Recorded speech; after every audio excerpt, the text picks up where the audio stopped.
நாடாளுமன்ற தேர்தல் நெருங்கிக் கொண்டிருக்கக்கூடிய சூழலில் ஏற்கனவே அரசியல் களம் பரபரத்து கிடக்கிறது. இந்த சூழலில் டெல்லி முதலமைச்சர் அரவிந்த் கெஜ்ரிவாலின் கைது மேலும் பரபரப்பை ஊட்டியிருக்கிறது என்றே சொல்ல வேண்டும். அதிலும் குறிப்பாக எதிர்க்கட்சி கூட்டணியான இந்தியா கூட்டணியின் பிரதான தலைவர்களில் ஒருவர் அரவிந்த் கெஜ்ரிவால். அவர் மீது எடுக்கப்பட்டிருக்கும் இந்த நடவடிக்கை, அமலாக்கத்துறை தரப்பிலிருந்து எடுக்கப்பட்டிருக்கும் இந்த நடவடிக்கை தேசிய அரசியல் களத்தில் பெரும் பரபரப்பை ஏற்படுத்தியிருக்கிறது.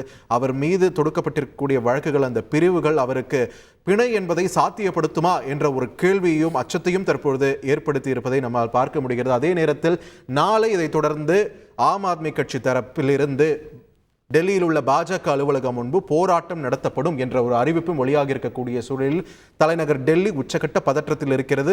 கூட்டமாக சேர்ந்திருக்கக்கூடிய கட்சியினரை வீட்டிற்கு செல்ல சொல்லி அந்த கட்சியினர் அறிவுறுத்தி வருகிறார்கள். அந்த ஒரு சூழலையும் பார்த்து வருகிறோம். நம் திரையில் இப்போ கேரளாவிலும் இந்த போராட்டமானது தற்பொழுது தொடங்கி இருக்கிறது. அந்த காட்சிகளையும் நம் திரையில் பார்த்து வருகிறோம்.